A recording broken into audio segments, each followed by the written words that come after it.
I'm Liam, 35, a software engineer who built my savings from nothing over 12 years.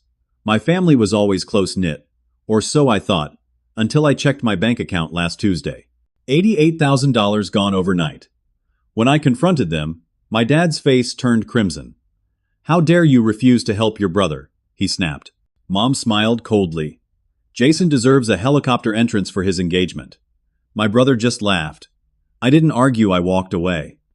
Before I continue, drop a comment telling me where you're watching from, hit that like button, and subscribe to hear how they discovered exactly why that was the worst mistake they ever made. I grew up in a modest 3-bedroom house in suburban Boston, Massachusetts. The kind of neighborhood where everyone had decent jobs, mowed their lawns on weekends, and knew each other's business whether you wanted them to or not. My father, Robert, worked as a sales manager for an office supply company. He had strong opinions about family loyalty and never hesitated to voice them. "Blood is thicker than water," he'd say at least once during every family dinner, especially when the conversation drifted toward obligations or responsibilities. My mother, Diana, worked part-time as a school administrator, which gave her the flexibility to be home when we returned from school. Though looking back, that attention was unevenly distributed.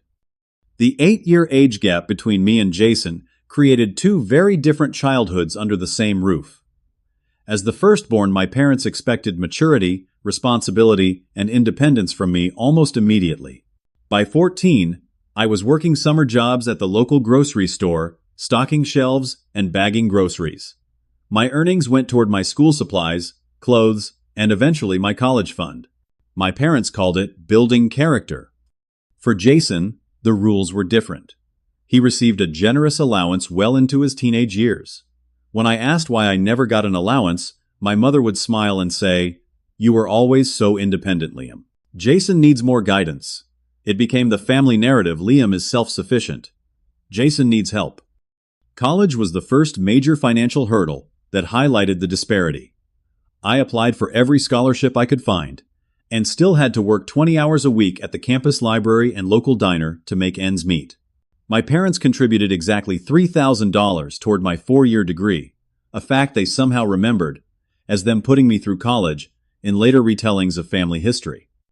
Meanwhile, they covered Jason's full tuition at a private university, plus an apartment off campus, because the dorms were too stressful for him. I don't want to sound bitter.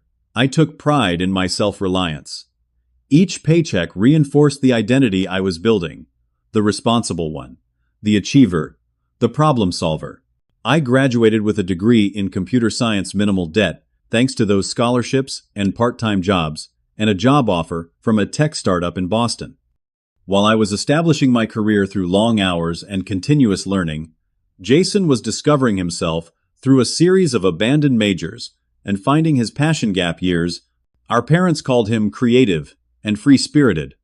I heard unfocused and entitled, but kept those thoughts to myself. After college, I lived frugally in a shared apartment with 2 roommates, eating meal-prepped lunches and tracking every expense in a spreadsheet. I automated my savings, putting away at least 20% of each paycheck. The early years of my career weren't glamorous, but they were purposeful. It was during this time that I met Melissa. We connected at a friend's birthday party, and unlike previous relationships that fizzled when they encountered my work schedule, Melissa understood ambition. She was a physical therapist who had also put herself through school. Her family, warm, supportive, and functionally normal, was initially shocking to me. Sunday dinners at her parents' house involved genuine interest in each other's lives, not just obligation or performance. Melissa noticed the dynamics in my family immediately. After our first holiday dinner with my parents, she asked in the car ride home, "Do they always treat Jason like he's made of glass?" I had never heard it articulated so perfectly. Yes, they did, and they expected me to do the same. Over the next 12 years, I progressed from junior developer to senior software engineer to team lead. Each promotion brought increased responsibility and compensation. While my colleagues splurged on luxury cars or extravagant vacations, I maintained my modest lifestyle with a few calculated upgrades. I moved from shared housing to a comfortable 1-bedroom apartment. I traded my ancient Honda for a reliable Toyota. I started a serious investment portfolio. By my 35th birthday, I had accumulated just over $88,000 in my savings account. It represented more than a decade of careful planning and consistent discipline. It was my future house down payment. It was the engagement ring I planned to buy Melissa after 8 years together. It was security in an insecure world. I thought my parents would be proud of my financial responsibility. Instead, they seemed almost uncomfortable with it. "You can't take it with you," my father would say whenever the subject of my savings came up. My mother would add, "There's more to life than money, Liam." The irony of these statements would become painfully clear later. 3 years ago, Jason returned from his latest adventure, a 30-month journey through Southeast Asia, where he'd been connecting with authentic cultures and expanding his consciousness. In reality, this meant occasional English teaching gigs, interspersed with beach parties and tourist attractions, all funded by our parents' retirement account. He returned with dreadlocks, a collection of spiritual tattoos, and absolutely no savings. What he did bring back was Sophia. They had met at a meditation retreat in Bali, where her wealthy family was vacationing. Sophia was beautiful, cultured, and came from money, serious money. Her father Richard had built a real estate development empire on the East Coast. Their family had multiple homes, private jets, and the kind of wealth that exists in trusts and investments rather than mere bank accounts. Jason was clearly enamored not just with Sophia, but with the lifestyle her family represented. Almost overnight, my brother transformed from a spiritual nomad into an aspiring businessman. He traded his linen pants and beaded bracelets for designer suits and expensive watches, purchases that mysteriously appeared despite his non-existent income. The first red flag appeared about 2 months after his return. We were having lunch, just the two of us, something we did occasionally to maintain some semblance of brotherly connection. "Hey, can you spot me until Friday?" Jason asked, casually studying the menu of the upscale restaurant he had chosen. "I'm taking Sophia to that new French place downtown, but I'm a little short this week." "How much do you need?" I asked already, reaching for my wallet. "Just a couple hundred," he replied, as if requesting spare change. I paused. "That's a lot for a dinner, Jason." He looked up, his expression a mixture of surprise and mild annoyance. "Sophia's worth it. Besides, her dad took us to a Michelin-starred restaurant last weekend. I can't look cheap." I handed over the money, telling myself it was a one-time thing, while he got back on his feet. It wasn't. 2 weeks later, it was $500 for a designer tie that would really impress Sophia's father at their family brunch.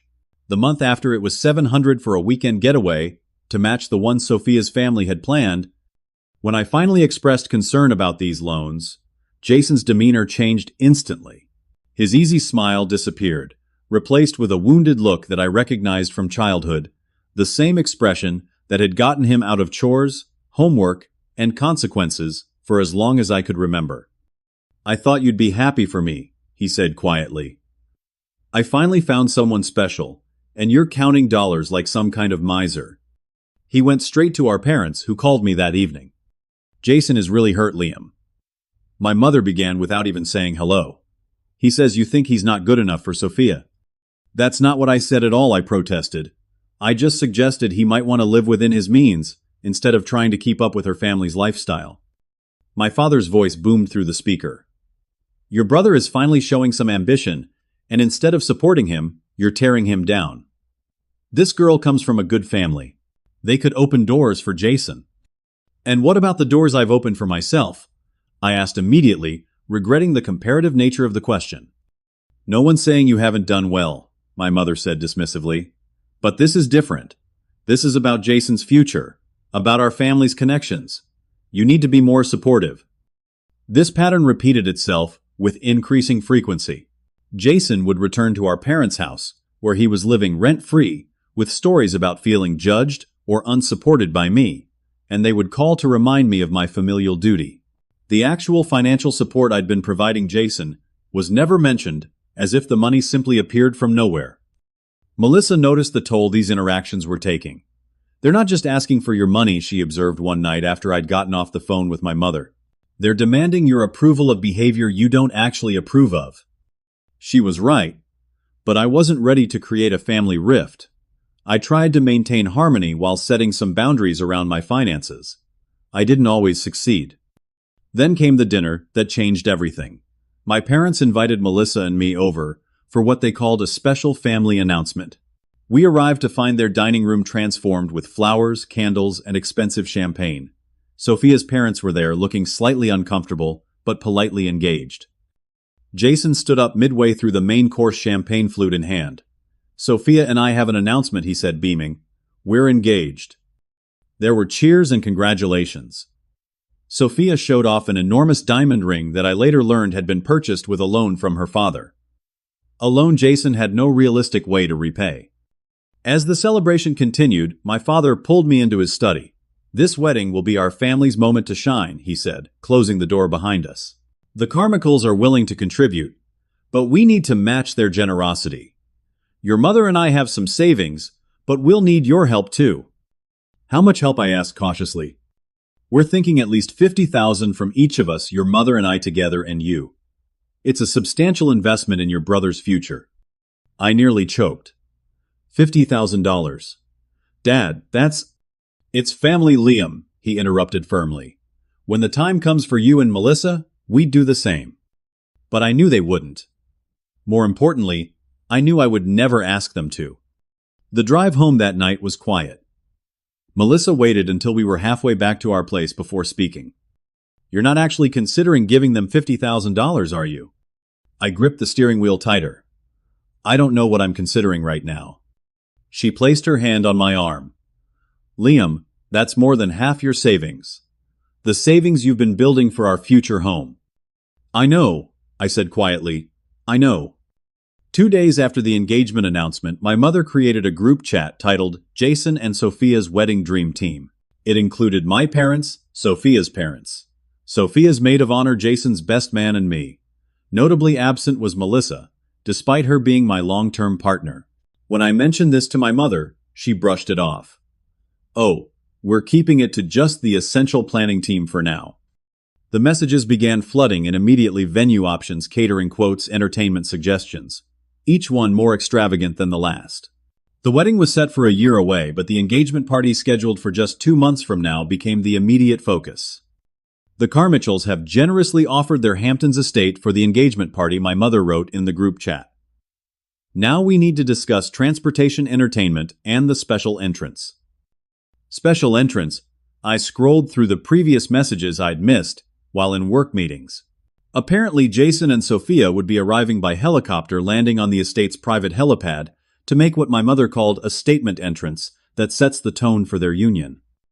I closed the chat and called my father directly. "A helicopter entrance, Dad? That's got to cost thousands of dollars for what, a 5-minute spectacle?" "It's not about the minutes, Liam. It's about the impression. The Carmichaels move in circles we've never had access to. This is Jason's chance. Our family's chance to establish connections that could benefit all of us." "All of us? Or just Jason?" There was a pause on the line. "I'm disappointed in your attitude. Your brother would do the same for you." But he wouldn't, and we both knew it. Jason had never held a stable job for more than 6 months. He had never saved more than a couple $1,000s at once. The idea that he would or could contribute $50,000 to my future wedding was a fantasy so divorced from reality that it bordered on delusion. The following weekend, both families gathered at my parents' house to continue planning. I arrived late due to a work emergency and walked into what felt like a war room operation. Mood boards covered the dining table. Sophia's mother was on a video call with an event planner whose hourly rate probably exceeded my daily salary. My mother was discussing floral arrangements that cost more than my monthly rent. "Ah, Liam's here," my father announced. "Now we can discuss the financial breakdown."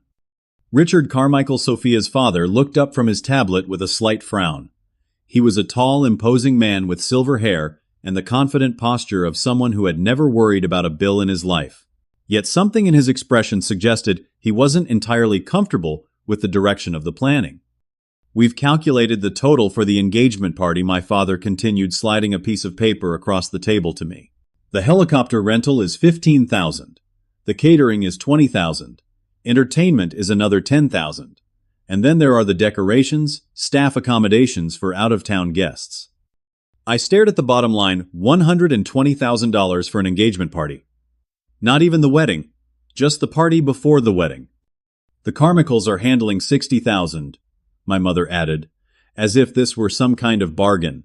We need to match that.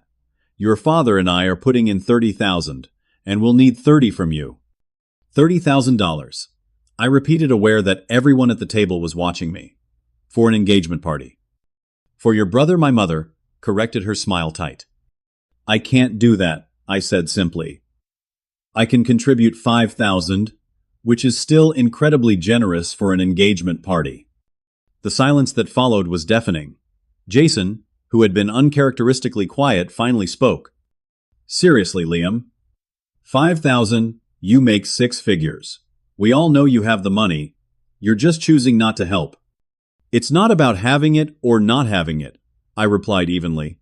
It's about reasonable expectations and financial responsibility. Financial responsibility, Jason mimicked with a snort. Always the responsible one, aren't you? Never mind that some of us want to actually enjoy life, instead of hoarding money like a dragon. Perhaps Richard Carmichael interjected, clearing his throat, we should reconsider some of these expenses. A helicopter entrance is certainly memorable, but is it necessary? I shot him a grateful look, but my father quickly countered. Richard, we want this celebration to honor your family's generosity and status. Nothing but the best for our children's union. Sophia's mother, Elizabeth, exchanged a glance with her husband. We appreciate the sentiment, Robert, but we're perfectly comfortable with something more tasteful. The subtle emphasis on tasteful wasn't lost on me, but it sailed right over my parents' heads. This is tasteful, my mother insisted. It's elegant and sophisticated, just like Sophia. The planning continued despite my objections, with my parents repeatedly returning to the expectation of my financial contribution. Each time, I refused, the emotional manipulation intensified. Remember when you were 10 and broke your arm? Jason said during one particularly heated discussion. Who sat with you in the emergency room all night? Me. I was only 2, but I refused to leave your side. This was a family legend that had grown more elaborate with each retelling. In reality, Jason had been asleep in my mother's arms for most of that hospital visit, but the story had become part of our family mythology, evidence of Jason's unwavering devotion to me. And now you can't even help make my engagement special, he continued, his voice cracking with calculated emotion. What happened to you, man? After each planning session, Melissa would listen patiently as I vented my frustration. She never pushed her opinion on me, but asked questions that helped clarify my thinking. What would you do with this money if you weren't giving it to them? She asked one night. Put it toward our future home, I answered without hesitation. Maybe finally buy you the engagement ring you deserve. She took my hand. Then I think you have your answer. Your savings aren't just about you anymore. They're about the life we're building together. She was right, and I knew it. But standing firm against the combined pressure of my entire family was harder than I'd anticipated. Every conversation became a minefield of guilt accusations and emotional blackmail. I don't understand why you're being so selfish, my mother said during a rare one-on-one lunch. Jason has always looked up to you. It's not selfish to have boundaries, Mom, I replied, pushing my food around my plate. Boundaries, she repeated, as if I'd said something in a foreign language. We're family. There are no boundaries in family. This, I realized, was the fundamental disconnect. In their worldview, family meant unlimited access to time, to emotions, and especially to money.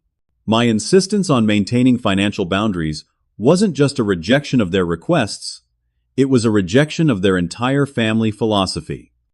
As the weeks passed, I stood my ground on the $5,000 contribution. The group chat became increasingly hostile with passive-aggressive messages about certain people not understanding the importance of family celebrations. My father's calls went from persuasive to demanding. Jason alternated between guilt-tripping and outright anger. Fine, he finally said during our last face-to-face conversation before everything imploded. Keep your precious money, but don't expect to be part of the celebration. And don't expect to be part of this family if you can't step up when it matters. I drove home that night with a strange sense of both dread and relief. The ultimatum had been issued. The battle lines were drawn. What I didn't know was that my family had already decided to take matters into their own hands. Tuesday started like any other workday. I arrived at the office by 8, grabbed coffee from the break room, and settled in for a morning of coding. Around noon, I took a quick lunch break and decided to check my bank account to see if a client payment had cleared. I stared at my screen, blinking rapidly, as if the numbers might rearrange themselves into something that made sense. My balance, which should have read just over $88,000, now showed a mere $312. My first thought was fraud. Someone had hacked my account. I immediately called the bank, my heart pounding, as I waded through the automated menu system. I need to report unauthorized access to my account. I told the representative, who finally answered. I'd be happy to help with that, she replied. Can you verify the last transaction you're questioning? All of them, I said, my voice tight. There's a withdrawal of almost my entire savings. I heard keyboard clicks as she reviewed my account. Yes, I see a transfer of $88,000 to a joint account yesterday at 4:15 p.m. This appears to have been an authorized transfer, Mr. Davis. It was processed using your credentials. That's impossible, I said. I didn't authorize any transfer. More typing. The transfer was initiated from a saved device, sir. A home computer that's been used to access your account multiple times over the past several years. The realization hit me like a physical blow. My parents' computer, the one I had used to set up online banking years ago when I was still living at home. The one that apparently still had my login credentials saved. I need to dispute this transfer, I said, struggling to keep my voice steady. It was not authorized by me. The representative explained the dispute process, but warned me that since it appeared to be an authorized transfer from a recognized device, recovery might be complicated. I would need to file a police report alleging theft. Theft. By my own family. I left work early, telling my team lead I had a family emergency. It wasn't a lie. I drove to my parents' house, my knuckles white on the steering wheel, my thoughts racing between disbelief, rage, and a strange, hollow grief. When I arrived, the driveway was filled with cars I didn't recognize, along with a catering van. Through the large front windows, I could see people moving about inside. The engagement party planning committee, apparently, in full swing. I walked in without knocking and found them in the living room. My parents, Jason and Sophia, Sophia's parents, and several event planners were gathered around sample table settings and floral arrangements. Liam, my mother said, looking up with surprise. I thought you were working today. Where is my money? I asked, my voice eerily calm, despite the storm raging inside me. The room fell silent. Sophia's parents exchanged confused glances. The event planners suddenly became very interested in their tablets. What money? Jason asked, but his eyes flickered away guiltily. The $88,000 that was transferred out of my account yesterday. My entire savings. My father stood up, his expression hardening. Keep your voice down. We have guests. Answer the question, Dad. Did you take my money? He stepped closer, lowering his voice. We didn't take anything.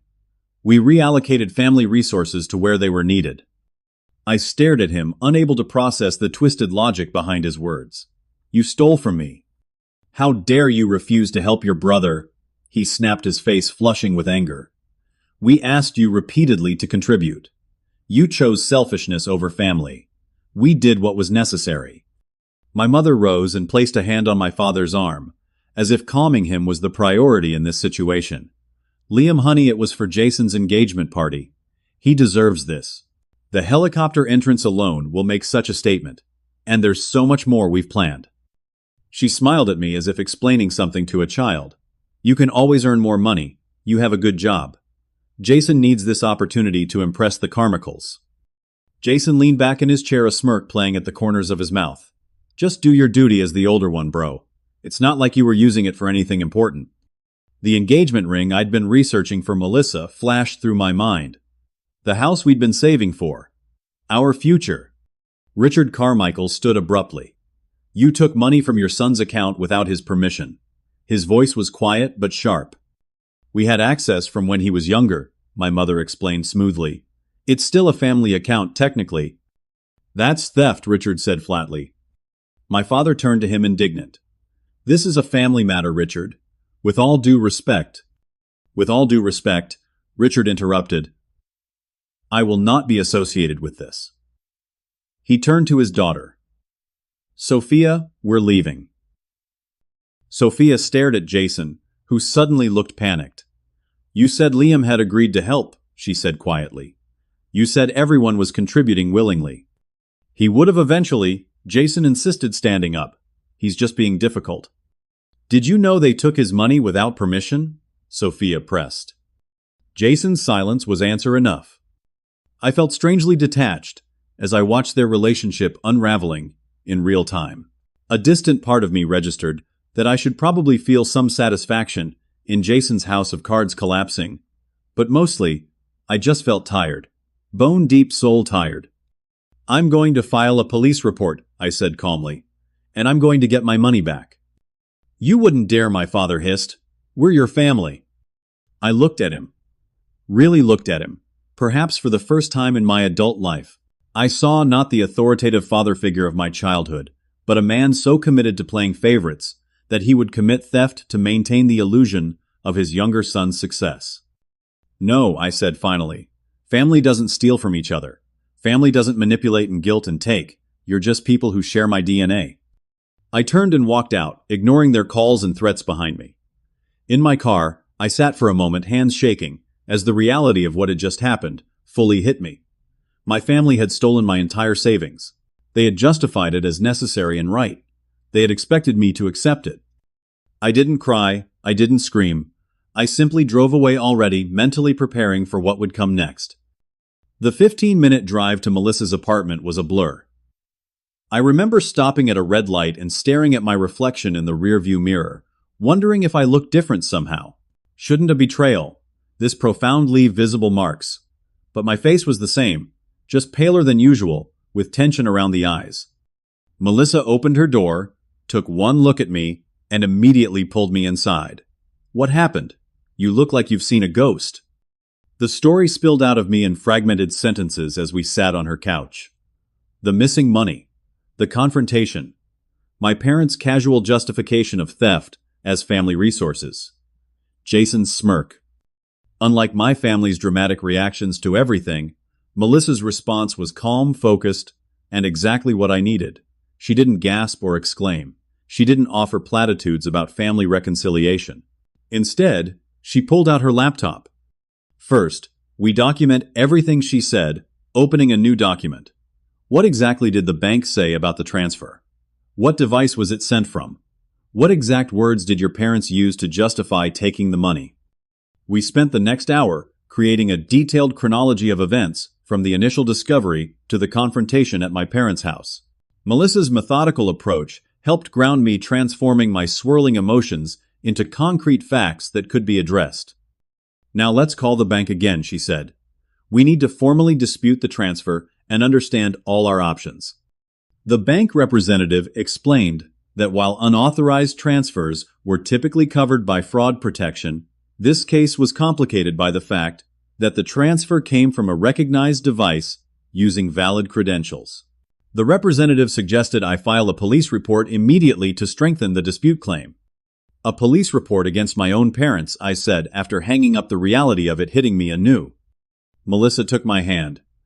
I know this is incredibly hard, but they stole from you, Liam.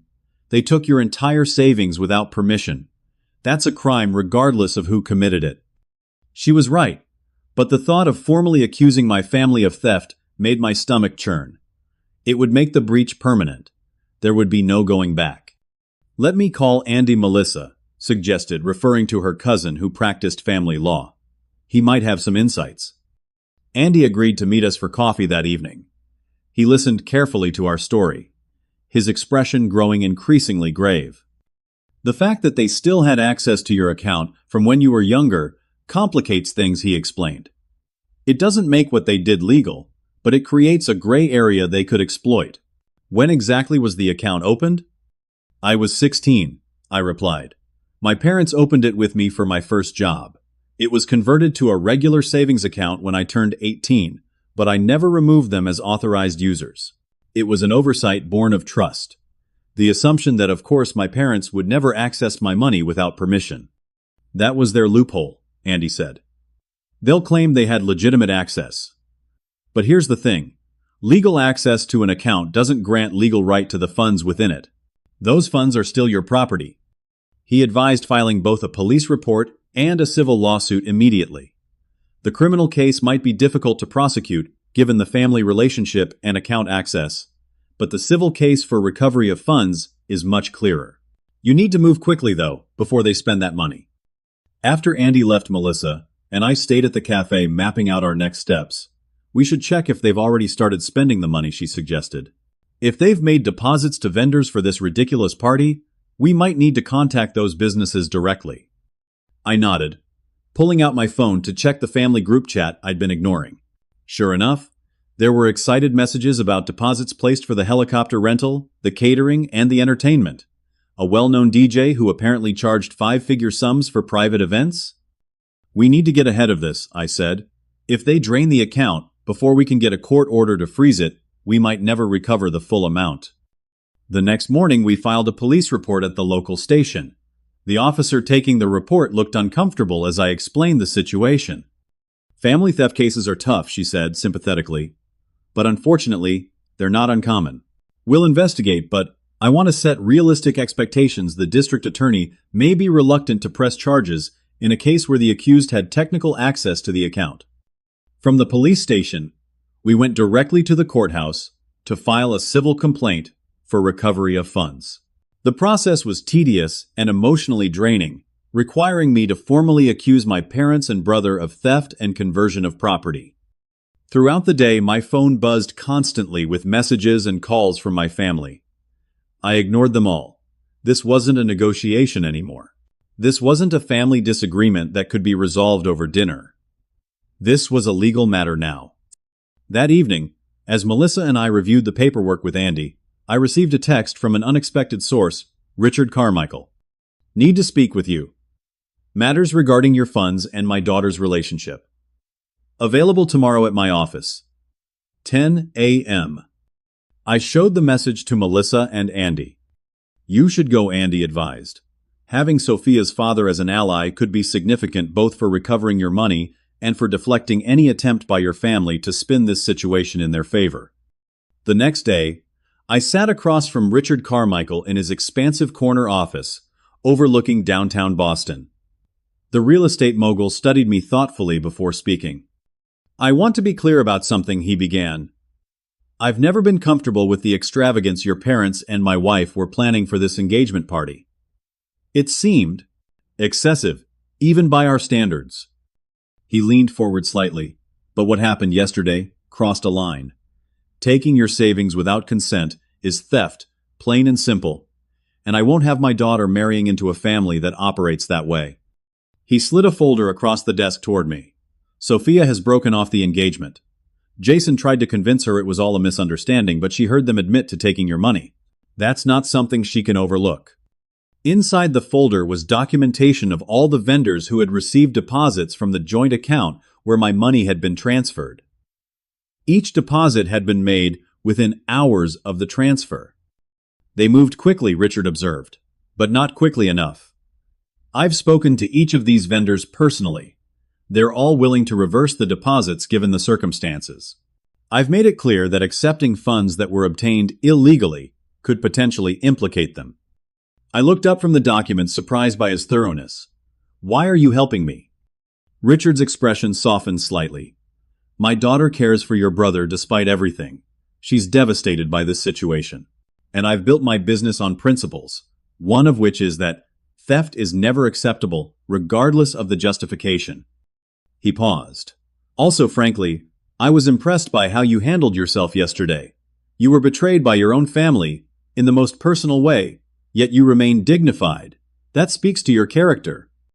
With Richard's assistance, we began the process of contacting each vendor to reverse the charges. Many were reluctant until they understood the potential legal implications of keeping fraudulently obtained funds. Richard's influence in Boston business circles proved invaluable. Meanwhile, I took additional precautions with my remaining finances. I opened a new account at a different bank, changed all my passwords, enabled two-factor authentication on everything, and placed a fraud alert on my credit report. The violated feeling of knowing my family had accessed my private financial information lingered, making me hyper-vigilant about security. Throughout this period, the messages from my family evolved from indignant. "How dare you involve the police in a family matter?" to threatening. "You'll regret this," to falsely conciliatory. "We were only trying to help Jason. Let's talk this out." I maintained complete silence, forwarding each message to Andy for documentation. Melissa's family offered their unwavering support with her parents, insisting I stay with them until things settled down. "Family doesn't have to be blood," her mother told me one evening as we sat on their porch. "Family is the people who respect your boundaries and support your growth, not the ones who take from you and call it love." In those quiet moments with Melissa and her parents, I began to process not just the immediate betrayal, but the lifetime of subtle manipulations that had preceded it. The constant expectation that I would give while Jason would receive. The dismissal of my achievements alongside the celebration of Jason's minimal efforts. The underlying belief that my resources, whether time, money, or emotional labor, existed primarily to serve the family's needs rather than my own life. As the legal process moved forward, I steeled myself for what would come next. The formal confrontation that would determine whether I could recover my stolen savings, and more importantly, whether there could ever be any kind of relationship with my family again. The Ritz-Carlton downtown glowed with warm light as Melissa and I arrived for the pre-engagement dinner. Yes, despite everything, the broken engagement, the legal proceedings, the exposed theft, my parents had decided to proceed with a scaled-down celebration to keep up appearances. The invitation had come through a mutual family friend, phrased as a peace offering, a chance to put this unfortunate misunderstanding behind us. Andy had advised against attending. "It's likely a trap," he warned. "They'll try to pressure you publicly into dropping the lawsuit." "Exactly," I replied. "And that's precisely why I need to go on my terms, with my evidence, ready to set the record straight, once and for all." The maitre d' led us through the elegant dining room to a private area where about 30 people were gathered. Sophia's family sat stiffly at one table, clearly only present out of social obligation. My parents and Jason occupied the center of the room, playing the roles of gracious hosts despite the obvious tension. My mother spotted us first, her smile freezing for a fraction of a second before she smoothly glided over. "Leah, Melissa, I'm so glad you decided to join us." Her voice carried just the right note of warmth for the benefit of those watching. She leaned in, as if to embrace me, whispering, "Don't make a scene. We can discuss the money privately." I stepped back, avoiding the embrace. "I'm not here to discuss anything privately, Mom." She gripped my arm, her nails digging in slightly. "Your father has had to tell everyone the engagement is temporarily on hold due to cold feet. Don't embarrass us further." My father approached, clapping a hand on my shoulder with forced joviality. "Son, good to see you coming to your senses." I removed his hand. "I haven't come to any senses other than the ones I've always had. I'm here because I want to be absolutely clear about what happens next." Jason hung back, his expression a mixture of apprehension and defiance. Sophia was nowhere to be seen. My father guided us to our assigned table, far from the center of the room and partially hidden behind a decorative pillar. The message was clear: be present, but invisible. For the first hour I played along. Melissa and I ate the overpriced appetizers, made small talk with distant relatives, and observed the elaborate charade my parents had constructed. My mother flitted from table to table, explaining that Sophia was feeling under the weather, but that the wedding plans were proceeding beautifully. My father told animated stories about Jason's latest business venture, a consulting firm that existed only in conversation. Richard Carmichael, seated with his wife and some friends, caught my eye occasionally, his expression grim, but resolute. He had warned me that his family would attend to avoid creating additional gossip, but had made it clear they no longer supported the union. As dessert was served, my father clinked his glass for attention. "I want to thank everyone for joining us tonight to celebrate Jason and Sophia's journey toward marriage." He smoothly skipped over the fact that Sophia was absent, and the engagement effectively ended. These two young people represent everything we value: ambition, commitment, and family loyalty. The emphasis on family loyalty was unmistakable, his gaze briefly flicking toward me. Richard Carmichael rose next, his imposing height commanding immediate attention.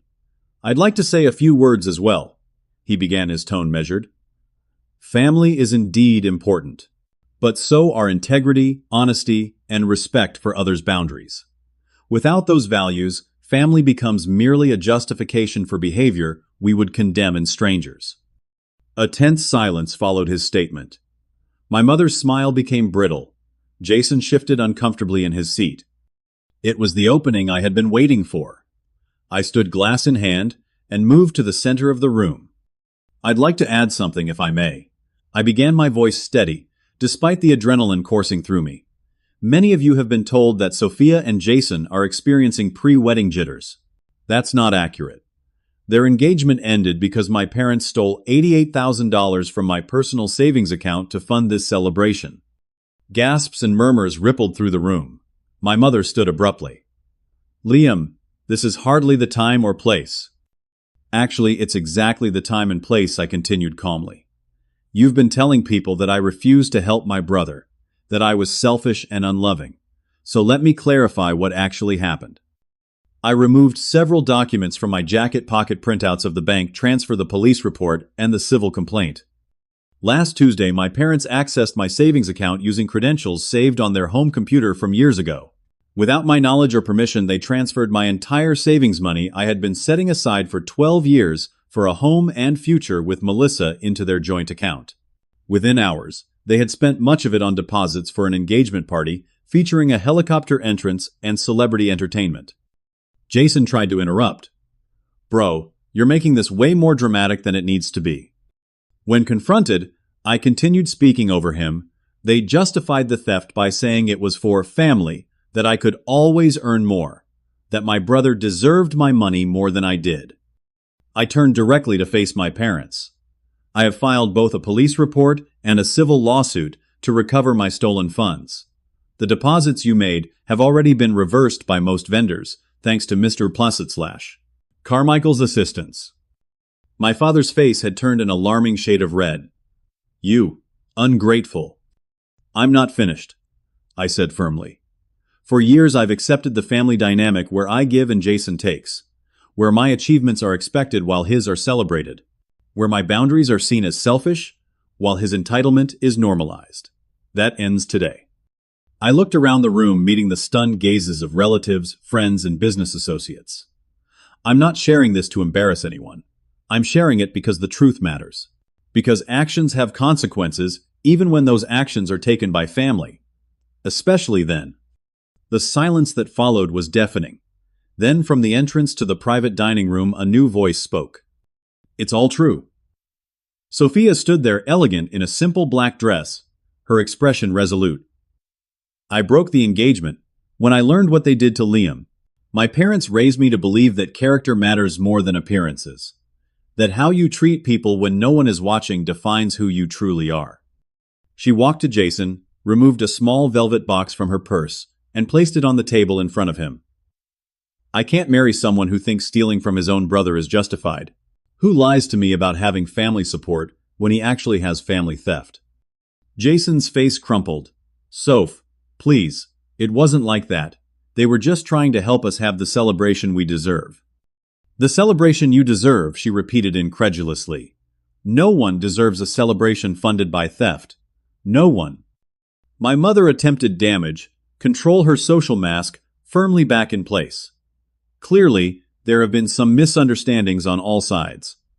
Perhaps we should continue this discussion privately. "No," I said simply. "There's nothing to misunderstand about accessing someone's account without permission and taking their money. It's theft whether it's done by a stranger or by family." Richard Carmichael stood again. "I think we can all agree this evening has reached its natural conclusion. Elizabeth and I will be leaving now." He nodded respectfully in my direction before escorting his wife toward the exit, followed by their friends and associates. One by one, the other guests departed, murmuring awkward goodbyes and avoiding eye contact. Within minutes only, my parents Jason, Melissa, and I remained. My father, no longer constrained by public appearance, exploded. "You've ruined everything. Years of planning, positioning Jason for success. All destroyed because you couldn't see beyond your own selfishness." "Years of planning," I repeated. "Is that what this has been? A plan to use me as Jason's personal bank account?" "We gave you everything," my mother cried, tears streaming down her face. "We raised you to be successful, to take care of your family."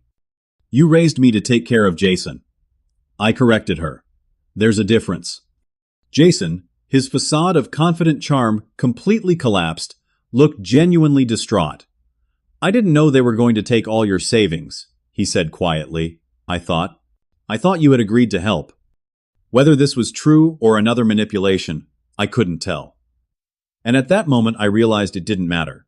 The pattern was clear regardless of this particular instance's details. "I'll see you in court," I said, taking Melissa's hand. "Any communication from this point forward should go through my lawyer." As we walked out of the Ritz-Carlton and into the cool night air, I felt lighter than I had in years. The confrontation had been painful but necessary, like lancing a long-festering wound. "You okay?" Melissa asked softly as we waited for the valet to bring our car. I considered the question carefully. "No," I answered honestly. "But I think I will be." The days following the confrontation at the Ritz-Carlton brought a deluge of calls, texts, and emails from my family. My father vacillated between rage. "You've destroyed this family," and grudging negotiation. "Tell us what you want to make this go away." My mother's messages were pure emotional manipulation, ranging from health concerns, "Your father's blood pressure is through the roof because of the stress," to childhood guilt trips, "After everything we sacrificed for you." Jason's communications were the most complex, sometimes apologetic, sometimes defensive, occasionally seeming genuinely remorseful, before sliding back into entitled reasoning. Melissa helped me establish a system. All messages were documented, forwarded to Andy, and left unanswered. The silence was its own boundary, a clear statement that the old patterns of manipulation no longer worked. 2 weeks after filing the civil lawsuit, we received notice that my parents had transferred the full $88,000 into a court-controlled escrow account. Their lawyer contacted Andy with a settlement offer. They would return the money in full if I dropped both the civil suit and any criminal complaints. "It's a standard opening offer," Andy explained. "They want to avoid the public record of a judgment against them, and they definitely want to avoid any potential criminal proceedings." "What do you recommend?" I asked. Frankly, the criminal case was always going to be difficult given the family relationship and their technical access to your account. The DA's office has already indicated they see it as primarily a civil matter. With the full amount now secured in escrow, you have achieved your main objective of recovering the funds. After careful consideration, I accepted a modified settlement, full return of my money, plus they're covering all my legal fees, in exchange for dropping the civil suit. I insisted on a formal signed acknowledgement that the funds had been taken without permission, not for legal reasons but for the psychological closure of having them admit in writing what they had done. With the legal issues resolved, I established a new normal. I opened accounts at a different bank with enhanced security measures. I moved in with Melissa, my lease having conveniently ended during this period. I took 2 weeks of accumulated vacation time to decompress, spending it hiking in the White Mountains and reconnecting with myself away from the family drama. During this quiet period, Melissa and I talked extensively about our future, about trust boundaries, and the family we wanted to create together.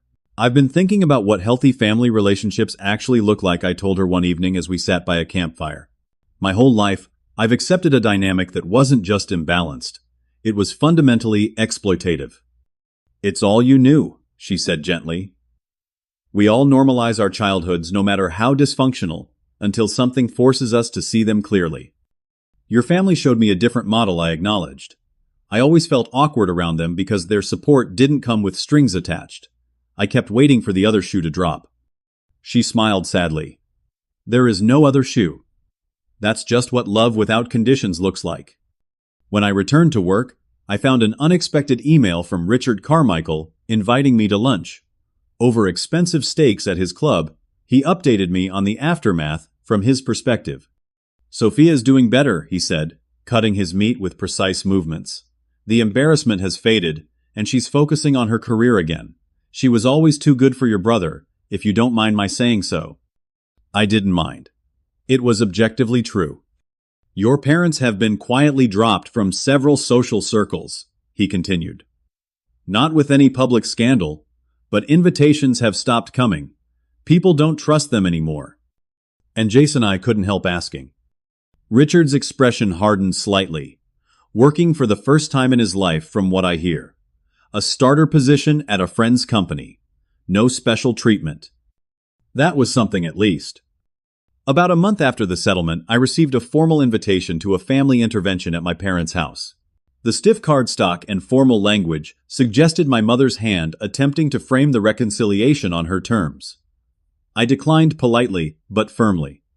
Instead, I suggested meeting on neutral ground, a public restaurant with Melissa present. To my surprise, they agreed.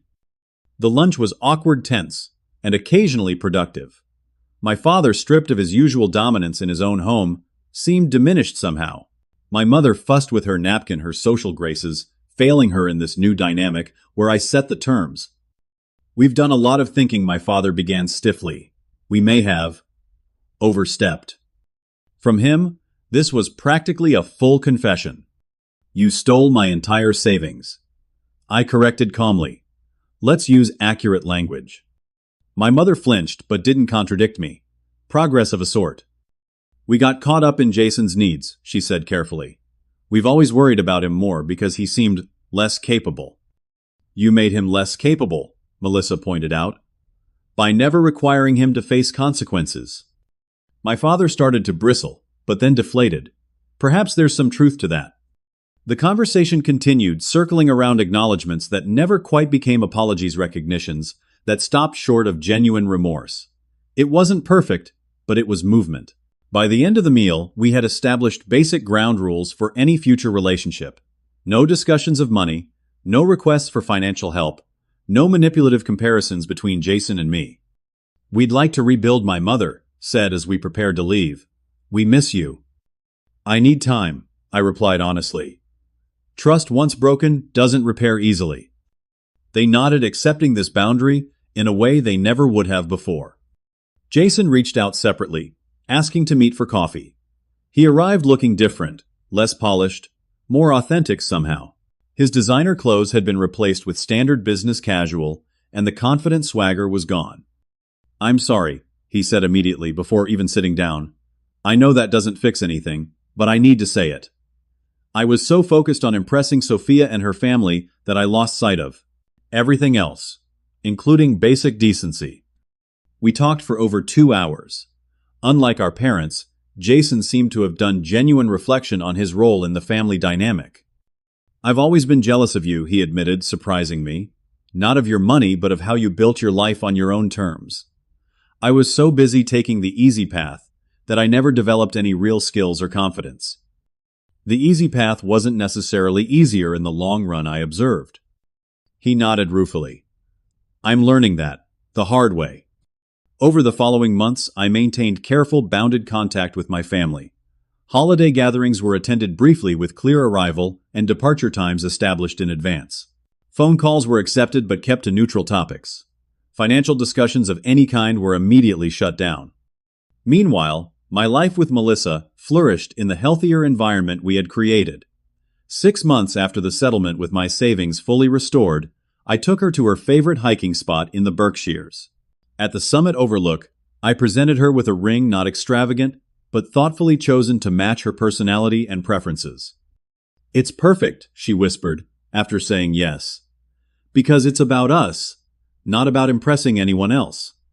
We bought a modest house in a neighborhood we loved, with a yard for the garden Melissa had always wanted, and an extra bedroom for potential future expansion of our family. We established our own traditions, our own definitions of celebration, our own metrics for success. My parents attended our small wedding, behaving themselves remarkably well. Jason came too, bringing a new girlfriend who seemed refreshingly down to earth. The event was nothing like the helicopter entrance extravaganza they had envisioned for Jason, but it was perfect for us, authentic, joyful, and completely within our means. 2 years have passed since the confrontation that changed everything. My relationship with my family continues to evolve, sometimes improving, occasionally backsliding, but always within the boundaries I've established. Jason has maintained his job, even earning a promotion. My parents have adjusted, if not completely transformed. The most profound change, though, has been within me. I no longer feel responsible for managing my family's emotions or financially supporting their choices. I no longer measure my worth by their approval or adjust my boundaries to accommodate their expectations. I've learned that family, true family, is defined not by blood, but by mutual respect, support without exploitation, and love without manipulation. As Melissa and I prepare to welcome our first child in a few months, I think often about the lessons I want to pass on. About the difference between generosity and exploitation. About the courage it takes to establish boundaries with those who claim to love you. About the freedom that comes from defining your own values rather than inheriting someone else's. The journey from that moment of discovering my drained account to where I am now hasn't been easy. There have been legal battles, emotional confrontations, painful realizations, and difficult decisions. But standing on the other side, I can say with complete conviction, it was worth it. Family isn't about sacrificing yourself on the altar of someone else's desires. It's not about enduring exploitation in the name of loyalty. True family, whether related by blood or bound by choice, uplifts, rather than diminishes, supports, rather than demands and respects, rather than overrides. I would love to hear your thoughts on this journey. Have you ever had to set difficult boundaries with family members? What helped you find the strength to stand your ground? Drop a comment below, hit the like button if this resonated with you, and subscribe for more stories about navigating complex family dynamics. Remember to share this video with someone who might need to hear that it's okay to define family on their own terms. Thank you for listening, and may you find the courage to create the relationships you deserve. Healthy, balanced, and genuinely supportive.